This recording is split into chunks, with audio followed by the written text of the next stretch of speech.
Je vous explique un peu le déroulement de la séance d'information. Elle sera divisée en deux parties.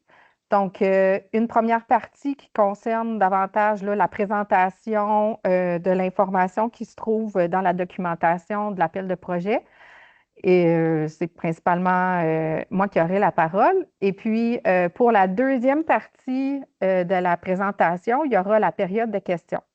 Donc, on a divisé ça en deux parties pour que la première partie, là, on puisse faire justement un enregistrement euh, de la présentation. Et puis, pour ceux qui ne souhaitent pas là, apparaître à l'écran et pour poser la question, donc, on va réserver la deuxième partie. Elle sera enregistrée aussi, mais elle nous servira principalement là, à concocter un petit document foire aux questions, là, questions-réponses qui sera publié sur le site web de la MRC. Donc, si vous souhaitez, vous préférez intervenir à poser votre question en deuxième partie, ça ça sera parfait comme ça. On va commencer tout de suite avec le contexte. En fait, l'appel de projet dont on parle aujourd'hui s'inscrit dans la mise en œuvre de l'entente de développement culturel 2024-2027 de la MRC du Haut-Richelieu. Il est rendu possible grâce aux contributions financières du ministère de la Culture et des Communications et de la MRC du Richelieu. La Corporation du Fort-Saint-Jean agit également en tant que partenaire financier pour l'appel de projet. J'en profite pour souligner la présence parmi nous de Mme Emmanuelle Gay, qui est conseillère au développement culturel à la Direction régionale de la Montérégie pour le ministère de la Culture et des Communications. Merci d'être présente parmi nous. Donc, dans cet appel, dans l'entente de développement culturel 24-27 de la MRC, il y a une enveloppe totale de 85 000 qui est disponible pour une distribution via l'appel de projet. L'objectif de l'appel de projet est d'offrir un soutien financier aux initiatives portées par les intervenants du Haut-Richelieu dans le but de favoriser la vitalité et le rayonnement du milieu culturel de la région. Le présent appel de projet se divise en deux volets. Donc, il y a le volet accès à la culture et médiation culturelle et il y a un second volet qui est la valorisation du patrimoine. Donc, les projets peuvent être soumis dans l'un ou l'autre des volets. Un même demandeur pourrait déposer un projet, deux projets, en fait, un dans chacun des volets. On va aller plus en détail dans chacun des volets. Donc, le volet accès à la culture et médiation culturelle, son objectif principal, c'est de mettre vraiment le citoyen au cœur des projets, favoriser l'accès à la vie culturelle du Haut-Richelieu et ultimement favoriser la participation citoyenne, là, la participation des citoyens à la vie culturelle du Haut-Richelieu. Il y a aussi l'objectif là, de diversifier l'offre culturelle en offrant des projets innovateurs. Pour l'aspect plus médiation, en fait, ce volet-là a aussi l'objectif de créer des opportunités de rencontres et d'échanges entre les créateurs, les œuvres, les citoyens. Donc, on veut vraiment donner accès aux citoyens, mais aussi justement les faire participer, les mettre en relation autant avec les créateurs et les œuvres. Et puis, un des objectifs de la médiation culturelle est aussi de créer des ponts entre le secteur culturel et d'autres secteurs, comme le secteur communautaire ou les projets en culture santé, par exemple. Donc, dans ce volet-là, je pourrais vous donner quelques exemples de projets. Il pourrait avoir une offre culturelle, là, comme une exposition, un spectacle, une projection cinématographique qui pourrait être bonifiée par une animation de médiation culturelle qui permet à un artiste là, ou un créateur d'entrer en contact et d'échanger avec le public. Ça pourrait être aussi élaboré ou offrir une programmation de loisirs culturels pour initier des clientèles particulières à des nouvelles disciplines artistiques. Ça pourrait être aussi déployé auprès de clientèles spécifiques une offre culturelle particulières pour créer des ponts intersectoriels, donc de l'art-thérapie avec les aînés ou avec les jeunes, de l'intervention en milieu de garde pour la petite enfance. Donc, des projets euh, de cette nature. Pour le second volet, la valorisation du patrimoine, en fait, principalement, on veut soutenir la mise en valeur du patrimoine de la région. On peut rendre vivants les éléments du patrimoine en organisant des activités ou des événements, donc par l'animation du patrimoine. On veut aussi soutenir des projets qui visent là, la mise en place d'une installation ou d'un service à vocation récréo-touristique ou culturelle. Ça pourrait être des panneaux d'interprétation euh, et favoriser, faciliter plutôt la découvrabilité et l'accès du public aux informations et aux ressources. Donc, la découvrabilité, si je peux vous dire la définition là, qui est inscrite au lexique du programme d'entente de développement culturel, la découvrabilité d'un contenu se réfère à sa disponibilité en ligne et à sa capacité à être repéré parmi un vaste ensemble d'autres contenus, notamment par une personne qui n'en faisait pas précisément la recherche. Donc, voilà, c'est rendre accessible, faciliter la découverte de, de l'information relative aux éléments du patrimoine. Donc, c'est les deux volets de l'appel de projet. Je vais vous parler ensuite de tout le processus là, du dépôt d'un projet. Donc, on va parler des critères d'admissibilité, de la constitution du dossier de présentation là, avec les documents à fournir et des modalités de dépôt d'un projet.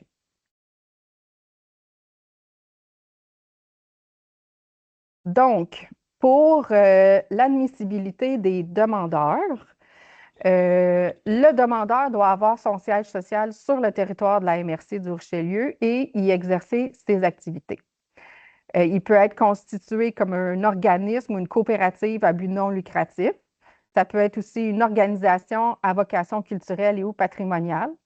Euh, je reviens au point précédent, l'organisme ou la coopérative à but non lucratif, c'est pas obligé d'être du milieu culturel, vu qu'on veut créer des liens avec d'autres secteurs. Donc, ça pourrait être un OBNL là, qui n'est pas nécessairement du secteur culturel. J'y reviendrai un petit peu plus tard. Le projet peut être déposé par un artiste professionnel en voie de professionnalisation.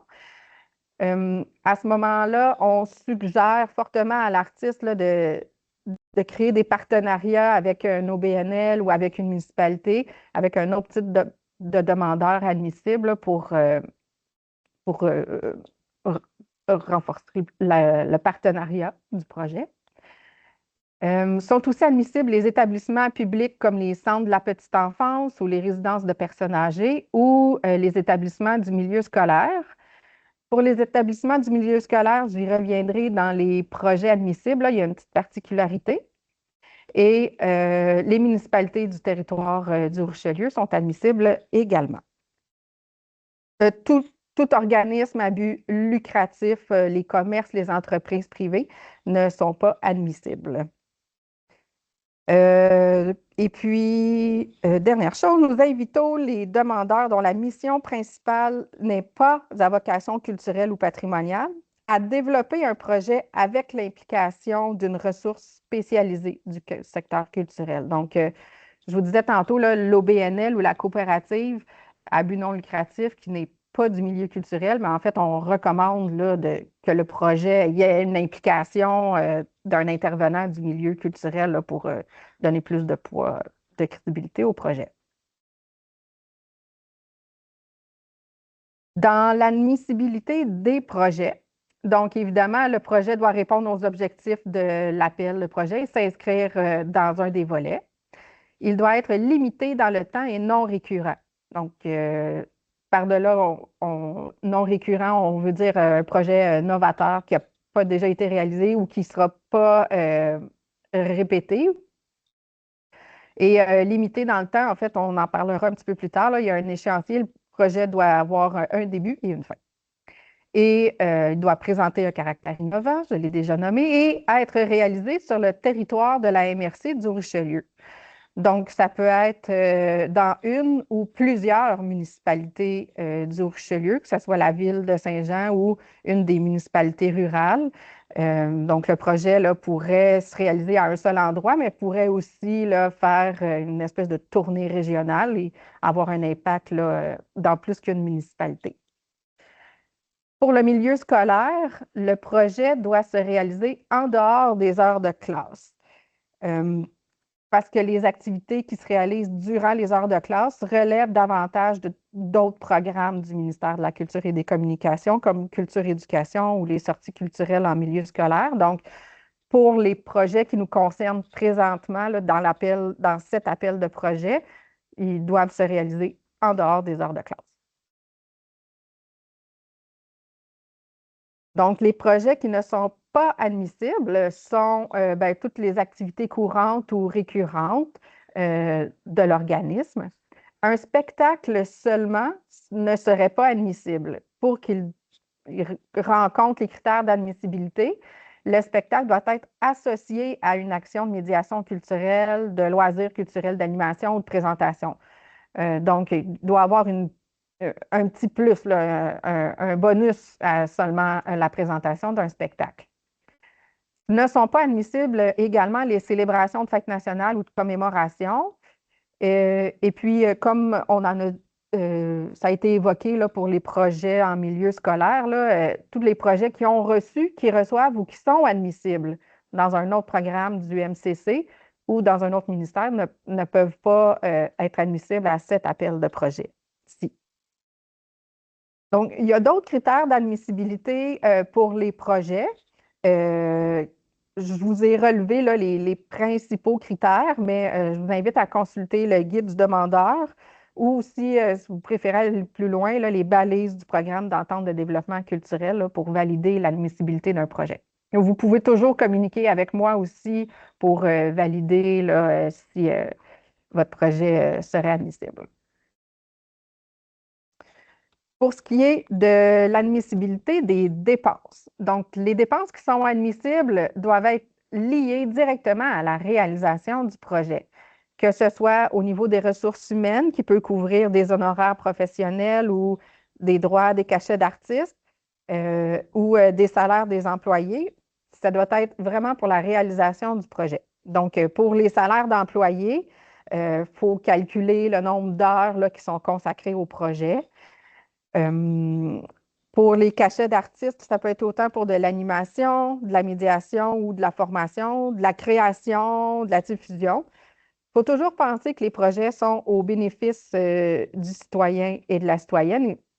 L'appel de projet, présentement, ne peut pas couvrir de la création artistique là, ou le développement de la carrière artistique. Donc, il doit vraiment avoir une relation avec le citoyen.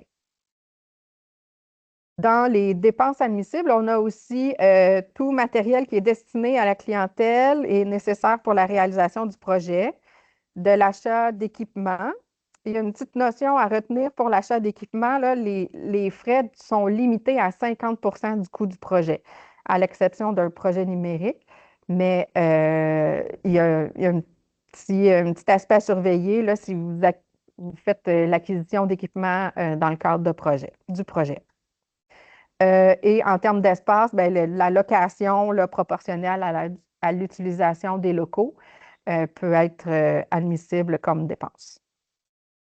Au niveau des communications et de la promotion, ben, en fait, tout ce qui est conception, impression d'affiches, de dépliants, de publicité pour faire parler du projet, bon, mais ça, c'est admissible. Et des frais d'administration ou de coordination, on a fixé un plafond à 15 du coût du projet. L'aide financière accordée ne peut pas excéder 95 du coût total des dépenses admissibles. On y reviendra un petit peu plus tard quand on parlera de budget. Je voulais mentionner aussi, en fait, on va le voir en rapport avec cette diapo-là, Il y a une portion des taxes qui n'est pas admissible dans les dépenses. En fait, les OBNL et les municipalités peuvent recevoir un remboursement de taxes. Donc, cette portion-là qui est remboursable ne peut pas être admissible. Donc, il y a un petit calcul à faire là, à la reddition de compte pour calculer le coût total du projet. Là, on parle d'un total net. En fait, c'est qu'on exclut la portion remboursable des taxes, qui n'est pas une dépense admissible. Autres dépenses non admissibles, donc tout ce qui est là, des activités, des dépenses courantes du demandeur. Si vous êtes une municipalité, les coûts de main-d'œuvre municipale ne sont pas admissibles. Tout ce qui est frais de repas, de collation, rafraîchissement, boissons alcoolisées, permis de réunion, ce n'est pas admissible. Il pourrait y avoir des exceptions là, pour les frais de repas, collation, si votre projet vise une clientèle particulière, une clientèle vulnérable, il pourrait avoir des exceptions, mais principalement, là, les frais de repas ne sont pas admissibles. Tout ce qui est aussi remise individuelle, là, comme un cadeau ou un prix, une bourse, ce n'est pas admissible comme dépense. Et puis, toutes les dépenses effectuées ou engagées avant le dépôt de la demande ne sont pas admissibles. Encore une fois, il y a plus de détails là, dans le guide du demandeur et dans les listes de dépenses admissibles et non admissibles du programme d'entente de développement culturel. Donc, on passe maintenant aux documents à fournir pour déposer un projet. Donc, pour tous les types de demandeurs, il y a deux documents qui sont obligatoires. Donc, le formulaire de présentation de projet, vous le trouverez sur le site web de la MRC. Il est disponible en format Word. Donc, vous pourrez compléter vos, euh, inscrire là, vos informations dans le formulaire. Et puis, il y a aussi la grille de prévision budgétaire, qui est aussi un fichier à télécharger et à compléter. Autre document obligatoire, il y a la démarche artistique s'il y a un artiste impliqué au projet. Donc, ça, c'est les documents obligatoires pour tous les types de demandeurs. Les organismes et coopératives à but non lucratif doivent aussi fournir copie des lettres patentes, copie des règlements généraux, liste des membres du conseil d'administration et les états financiers adoptés par la dernière Assemblée générale annuelle des membres. Ensuite, tous les documents recommandés à inclure au dossier de présentation, donc les lettres d'appui ou d'engagement des partenaires. Si vous réalisez votre projet dans une municipalité, ça serait vraiment une bonne pratique d'aller chercher une lettre d'appui de la municipalité concernée pour rendre votre dossier là, plus solide. Il y a aussi la biographie ou un curriculum vitae de l'équipe de réalisation. Dans une section du formulaire de présentation de projet, là, on a inclus un espace qui parle de l'équipe de réalisation. Donc, vous pourrez adjoindre au formulaire là, une petite biographie un petit peu plus longue là, que l'espace est permis dans le formulaire. Et puis, tout autre document pertinent comme des soumissions, des plans, des programmations, photos, descriptions de l'organisme, tout document pertinent là, qui pourrait aider le comité d'analyse là, à évaluer le projet sont les bienvenus. Donc, je voulais prendre un moment pour s'attarder au formulaire de présentation. On ne passera pas au travers du formulaire en entier, mais je voulais attirer votre attention sur quelques points, quelques précisions là, au formulaire.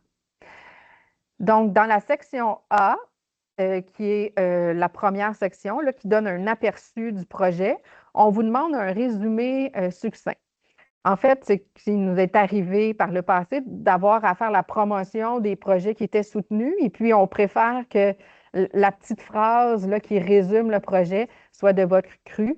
Donc, on demande aux demandeurs de- d'inclure au formulaire cette petite phrase de présentation de leur projet. À la section D, on vous demande d'élaborer sur l'impact et les retombées escomptées là, du projet.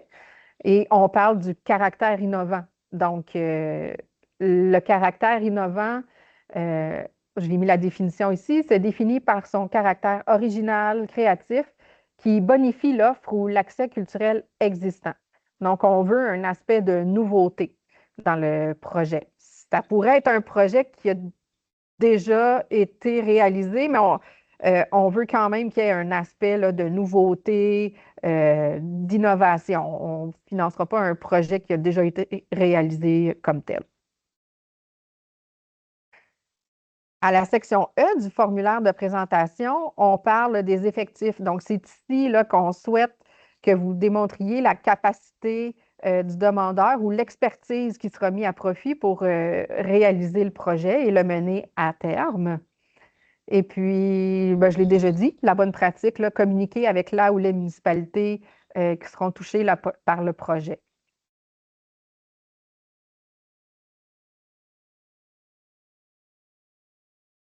Dans le formulaire de présentation, on vous demande à la section F qui parle des communications. En fait, on souhaite savoir là, où le projet sera diffusé, s'il y a des contenus qui seront accessibles en ligne sur une plateforme, sur un site web, s'il y aura des photos. Donc, on vous demande de le préciser. On vous demande aussi de préciser la promotion, les outils qui seront utilisés pour faire connaître le projet. Les outils aussi qui permettront d'aller chercher la clientèle, les participants de votre projet. On veut savoir comment vous allez les contacter, comment vous allez susciter leur participation. Ensuite, dans la section H, qui est vraiment les informations pour la demande d'aide financière, cette section-là, en fait, elle est intimement liée là, à la grille des prévisions budgétaires. Donc, le coût total de votre projet doit représenter le total des dépenses admissibles qui sont inscrits à la grille des prévisions budgétaires, qui est l'autre document à fournir. Une petite particularité sur cet appel de projet-ci, dans nos appels de projet précédents, on exigeait une résolution du conseil d'administration de l'organisme ou une résolution là, du conseil municipal. Euh, pour faciliter le dépôt de projet, des fois, ça peut être plus difficile là, d'avoir un bon momentum pour avoir une résolution. Donc, on a transformé ça pour que, à la signature, le représentant qui appose la signature sur le formulaire doit cocher une case qui démontre qu'il a l'autorité pour déposer le projet, qu'il a l'autorité d'engager l'organisation à fournir la contribution financière d'au moins 5 et à respecter les exigences. Donc, c'est dans un but là, de faciliter le dépôt qu'on n'exige plus maintenant une résolution. Si vous en avez une, c'est parfait, ça peut faire partie des documents complémentaires à joindre, mais ce n'est plus obligatoire. Ensuite, on vous demande de nous présenter les prévisions budgétaires. Donc, le budget doit être équilibré. Le montant des revenus doit équivaloir là, au montant des dépenses. Les projets qui génèrent des profits ne sont pas admissibles. Je rappelle encore une fois que la portion remboursable des taxes n'est pas admissible au projet. Donc, c'est important dans le calcul du projet, le calcul du coût total du projet, d'exclure la portion remboursable des taxes. Et les revenus, en fait, on vous demande de nous préciser les revenus. Donc, la contribution exigée du demandeur qui est d'au moins 5 en capital financier. Et puis la balance, ben, l'aide financière peut couvrir jusqu'à 95 du coût total du projet. Vous pouvez aussi, évidemment, là, avoir des partenaires financiers qui viennent contribuer au projet, mais la contribution du demandeur doit quand même d'être 5 au minimum. J'ai parlé de la portion des taxes. Voilà, je lis mes notes en même temps. Donc, pour les prévisions budgétaires, en fait, chacun des volets a une aide financière maximale. Le montant n'est pas le même pour les deux volets. Donc, accès à la culture et médiation culturelle, on a un montant maximal de 9 000 et pour le volet de valorisation du patrimoine, on a un montant maximal de 12 000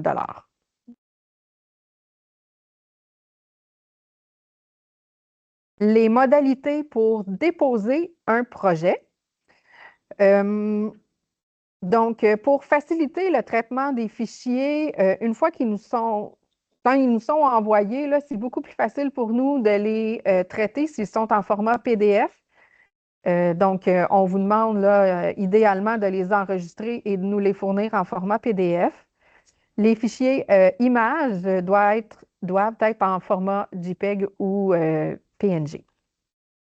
On vous demande de nous faire parvenir le dossier de présentation en un seul envoi, idéalement par voie électronique, donc au courriel info@commercial-mrch.qc.ca.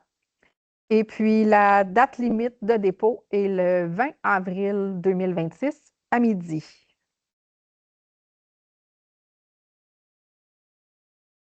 Une fois que votre projet est déposé, donc je vous explique maintenant là, le fonctionnement pour l'attribution de l'aide financière. Donc, chaque projet est analysé par un comité qui procède à une évaluation en fonction de critères pondérés. Donc, les critères sont précisés au guide du demandeur. Chaque critère a un pourcentage pour un total de 100 points. Et il faut un minimum de 70 points pour qu'un projet soit admissible, en fait. Et puis, suite à la rencontre du comité d'analyse de projet, bien, il y a une recommandation qui est adressée au conseil de la MRC. C'est le conseil de la MRC là, qui confirme l'octroi des aides financières. Pour les projets qui sont soutenus, bien, la signature d'un protocole d'entente vient confirmer les modalités de versement de l'aide financière. Habituellement, là, il y a un 75 du montant accordé qui est versé à la signature du protocole d'entente et le 25 restant, ou le solde en fait, euh, est versé là, suivant la reddition de compte à la fin du projet. Et le protocole d'entente vient aussi préciser les obligations du demandeur. Donc, on va en parler tout de suite. Les obligations du demandeur, donc le projet doit être réalisé tel qu'accepté. Si en cours de route, vous constatez là, que vous ne serez pas en mesure de réaliser le projet comme il a été présenté, en fait, on vous demande là, de communiquer avec la MRC pour valider euh, les changements, même si c'est des petits changements, on souhaite être au courant. Puis si c'est des gros changements, ben, on est assez flexible. Si le changement n'a pas d'impact sur l'objectif ou l'atteinte, ce que vous espériez atteindre avec le projet, si ça ne change pas là, de tout au tout, on est assez ouvert, là, mais on aime être informé pour valider que c'est toujours admissible et qu'il n'y aura pas de mauvaise surprise à la reddition de compte, là. Une autre obligation du demandeur est d'offrir une visibilité à l'entente de développement culturel et à ses partenaires. Donc, on vous demande d'inclure dans les communications écrites, comme les communiqués ou les pages de site Internet, d'utiliser un petit libellé, là, du genre ce projet est rendu possible grâce à l'entente de développement culturel. Donc, dans le guide du demandeur et puis dans les annexes du protocole d'entente, là, il y aura toute l'information là, pour le libellé à utiliser. Et on vous fournira aussi une signature graphique à utiliser dans les visuels. Donc, c'est ce que vous voyez au bas de l'écran, là, le logo de la MRC avec le logo Québec et puis la mention Entente de développement culturel. Pour les outils de visibilité, euh, ils doivent être approuvés par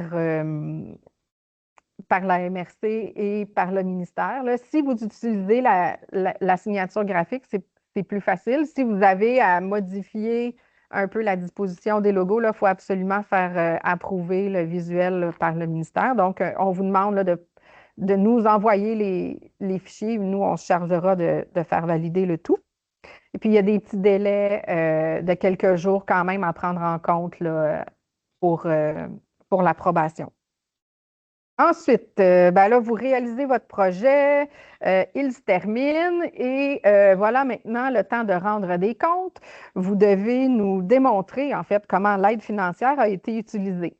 Donc, on vous fournit un gabarit pour le rapport des résultats. Dans ce rapport-là, vous précisez comment le projet a été réalisé, comment les objectifs ont été atteints. On souhaite aussi avoir de l'information sur les résultats obtenus, donc tout ce qui est quantitatif, euh, le nombre d'œuvres créées, le nombre de municipalités visitées, le nombre de participants qui ont participé à vos ateliers, etc. On souhaite aussi connaître les retombées plus au niveau qualitatif là, de votre projet. Euh, Notamment par son caractère innovant, qu'est-ce qu'il a apporté de plus, comment il a bonifié l'offre culturelle de la région.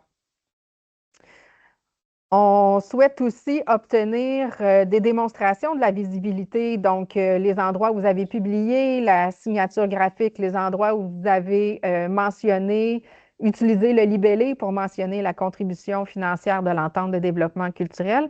On veut obtenir des démonstrations de cette visibilité-là. Donc, quand vous publiez sur les réseaux sociaux, faites des captures d'écran, sur votre site web aussi, faites des captures d'écran.